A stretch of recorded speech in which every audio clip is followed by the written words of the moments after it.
La voz de la iguaca, nuestra cotorra parlanchina, tiene aquí sentido premonitorio.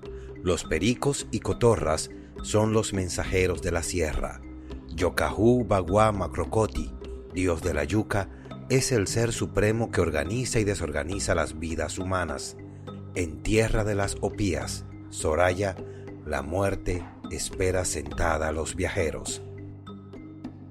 Fragmento del libro Indios, apuntes históricos y leyendas del maestro Juan Bosch. Las jupías de mi tierra no tienen ombligo.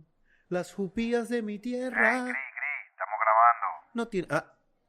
Ok, pues tírame la pista entonces. ¿Qué tal, amigos? Bienvenidos a otro episodio de Mitos y Leyendas Dominicanas. Hoy, prepárense para llevarse un gran susto si salieron solos en la oscuridad, porque nos encontraremos con la jupía.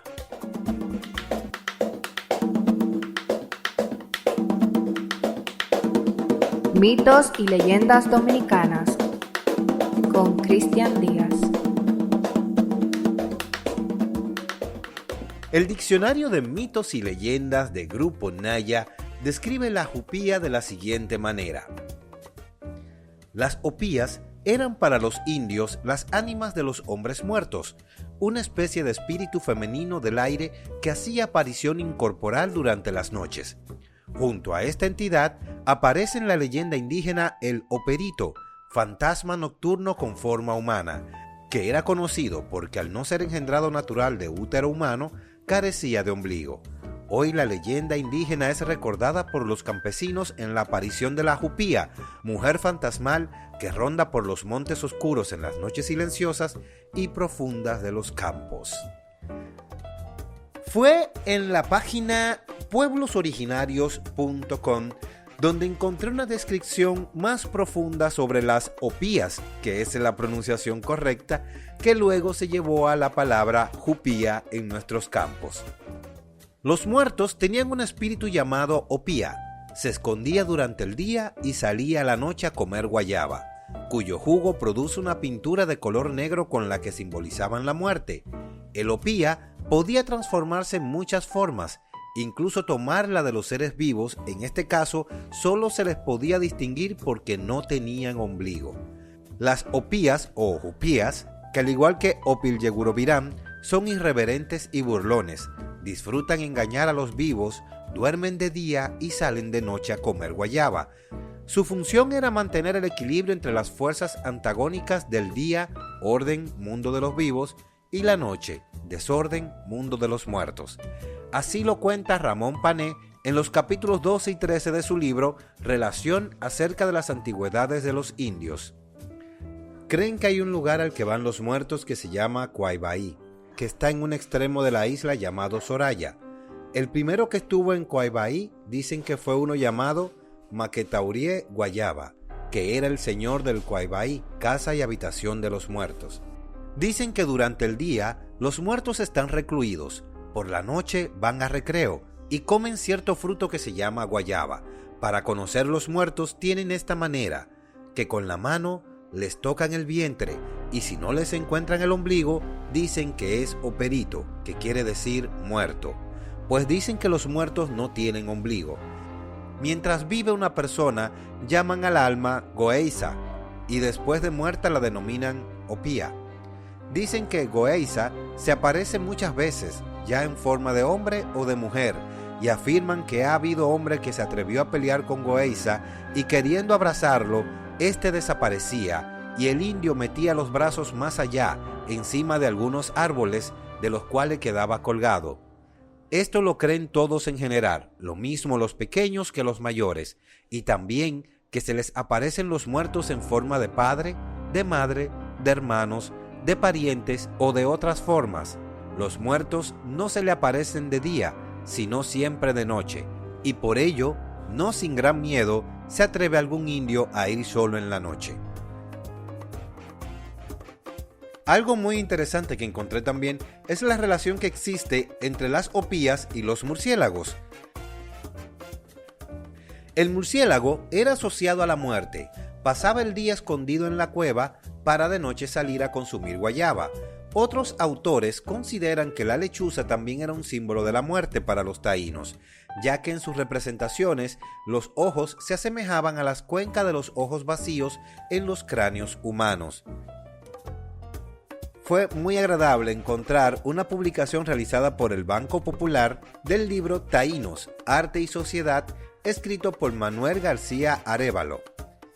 Y cito lo siguiente: con relación a este pasaje mitológico, el de Ramón Pané, los murciélagos frugívoros, entre ellos la especie Artibeus jamaicensis, que es la más común en la isla española, tiene una especial predilección por la guayaba, lo que permite vincular al murciélago con las nocturnas o pías, pues como ya vimos, según las creencias de los taínos, los espíritus de los muertos tenían esa misma predilección, y al igual que los murciélagos, estaban recluidos durante el día.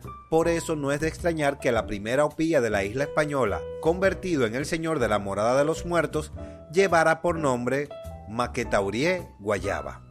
A su vez, el mito referido por Pané resalta la ausencia del ombligo en la caracterización de los muertos.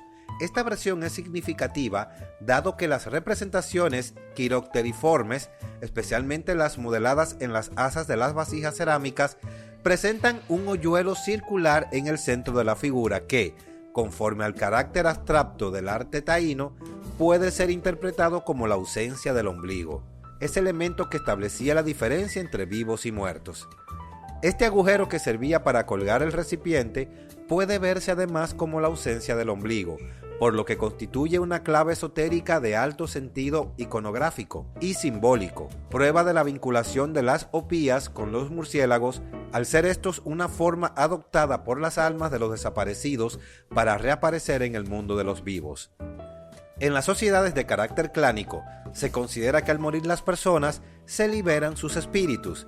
La influencia de estas fuerzas o potencias sobrenaturales infunde temor, por lo que se intenta invocar o reverenciar la memoria de los antepasados, especialmente de los difuntos recientes, con la finalidad de apaciguarlos y revertir su potencia espiritual para ponerla al servicio de la protección personal o de la comunidad en general. La creencia de que los muertos se aparecían entre los vivos, desprovistos de ombligo, tiene hasta cierto punto una explicación lógica, por ser el ombligo una huella de nuestra vida prenatal. En tal sentido, si una persona fallecida vuelve a la vida por una vía sobrenatural, no ha necesitado del cordón umbilical para renacer.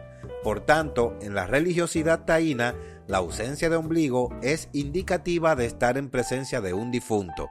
A pesar de la lejanía en el tiempo y de las adaptaciones propias de la tradición oral, dicha creencia aún hoy se mantiene en el folclore dominicano. En varias comunidades de la República Dominicana se cree que los muertos salen de noche y que no tienen ombligo, sino un gran agujero por el cual se puede ver una vela encendida. Yo me crié una buena parte de mi niñez en un campo. Y sí, fui de los que tuvo que salir con una humeadora a la letrina de noche. Y el miedo más grande que cualquier dominicano criado en un campo podía tener era el de encontrarse con un muerto a esas horas, o en este caso con una jupía. Lo que nunca había escuchado era el hecho de que no tenían ombligos, y tampoco sabía que tenían un hueco por donde se podía ver una vela. Imagino que lo de la vela se agregó tiempo después, porque que yo sepa los indígenas no utilizaban vela, a menos que alguien me corrija. Algo a tomar en cuenta es que dentro de la creencia taína, estas formas podían materializarse en formas humanas, y la única forma de poder descubrirlos era palpando a ver si tenían ombligo. Otro punto a estudiar es que las opías eran burlonas y juguetonas, pero había un lado contrario, había un espíritu contrario conocido como Mabuya o Maboya. En la mitología taína, Maboya es un espíritu malicioso al que los indios taínos del Caribe le suponen el causante de todas las desgracias, los males y las enfermedades, y creen que para atormentarles se le aparece bajo distintas formas. Los maboyas solo salían de noche para hacer sus fechorías. Algunos estudiosos piensan que la ciguapa pertenecía a este grupo de los espíritus de las maboya o las mabuya. Esto, claro, causa cierta contradicción porque, como vimos en el capítulo de las ciguapas, algunos creen que la historia de la ciguapa es más adelante de la historia de los taínos y en este caso, incluirlas en esta descripción, pues las incluye dentro de las creencias taínas también. Lo especial en todo esto es que ya entendemos de dónde vienen las jupías y sabemos que pertenece a nuestra cultura taína. Así que espero que hayamos aprendido algo muy interesante el día de hoy sobre este tipo de leyendas, del que debo decir que pregunté mucho y casi nadie supo decirme nada. Al parecer, esta leyenda está desapareciendo en el tiempo como lo están haciendo muchas otras leyendas y cuentos de nuestros campos, y espero que aquí podamos irlas descubriendo una a una y trayéndolas a la vida para que vuelvan a estar presentes en la memoria de todos los dominicanos. Soy Cristian Díaz y nos escuchamos en el próximo episodio. Soy Cristian Díaz y te invito a que nos escuchemos en el próximo podcast. Si tienes una historia o leyenda que te gustaría escuchar aquí, envíala a mitosyLeyendasdominicanas@gmail.com y lo haremos parte de este programa. Hasta la próxima.